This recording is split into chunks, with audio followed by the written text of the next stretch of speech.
Today for Beachcombing, we're talking creepy dolls. Yeah, I probably found about 100 of these creepy dolls over the years of beachcombing. Now some of them have actually been purchased.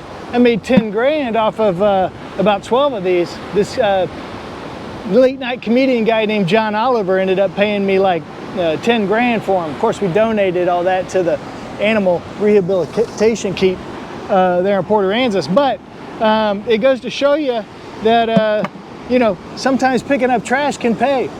Okay, so a couple of things I want to be able to show you all about these is, you know, there's sort of this fascination that people have with creepy dolls washing up, and I find a lot of them.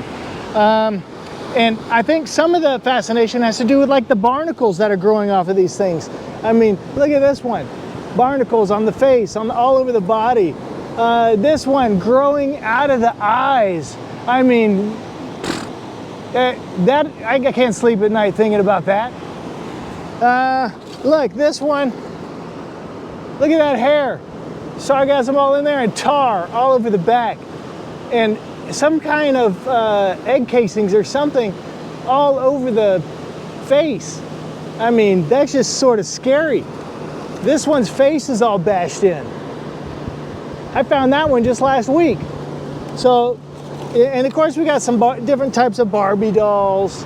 You know, babies that are missing their eyes and their neck is turned around backwards and they got barnacles coming out of the neck. You know, stuff that you just don't like to think about. This one, missing an arm, and something used to be in the belly. The belly's missing. Now that one's just creepy. Little bitty, its hair's missing mostly. At least it's got all its limbs. Look at this, Ken, and he's got a turtle bite out of his head. That can't be good. And that's sort of why we don't want these out into the environment, especially the ocean, because you know, animals don't know the difference between what's real food and not real food. Now look at that one. If that one doesn't make you not want to sleep ever again, I don't know. Now, okay, so before, let's get into the theories of where these might be coming from. Number one, which is kind of the most often that I hear people talk about, is a cargo container broke open. It fell off a ship, broke open, and all these dolls are washing up. Now, I can tell you, I've been finding these dolls for 8 years since I've been doing this beachcombing.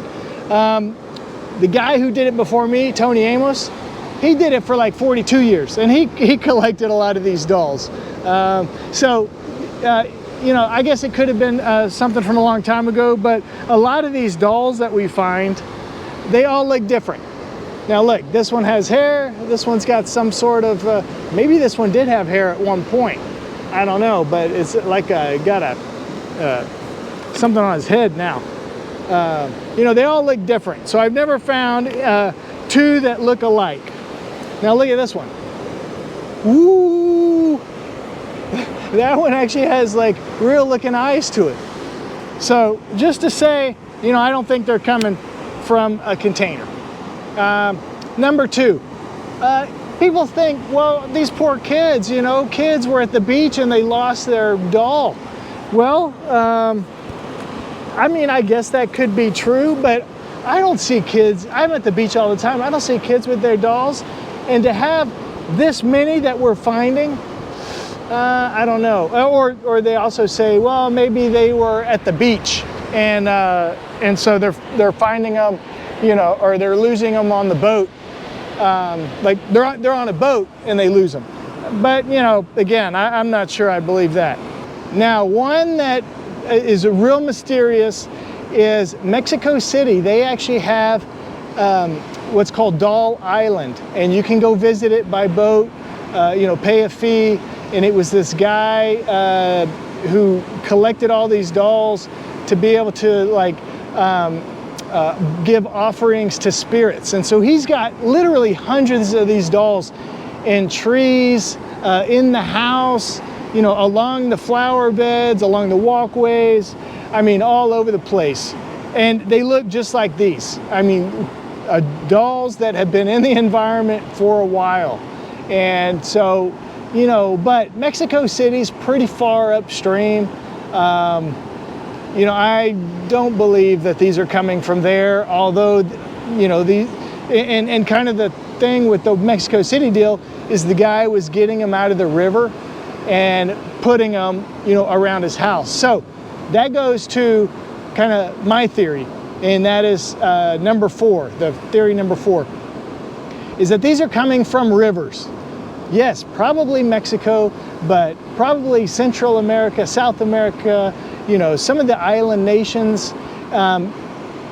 Kids lose their dolls on the ground, it rains, it gets into the rivers, flows down the rivers into the ocean, gets into the loop current into the Gulf, and then pushes up on the Texas beaches.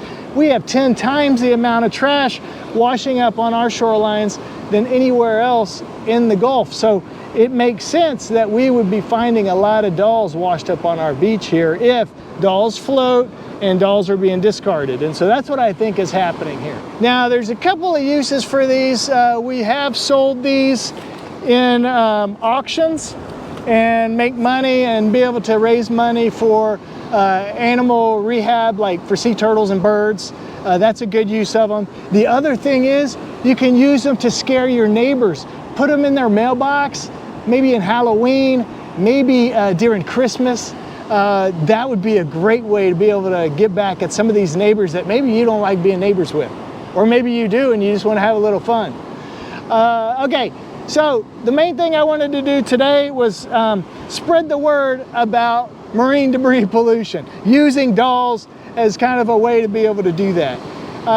So next time you're at the beach, look for one of these dolls. Just might change your life. All right, we'll talk to you on the next Beachcombing episode. Bye.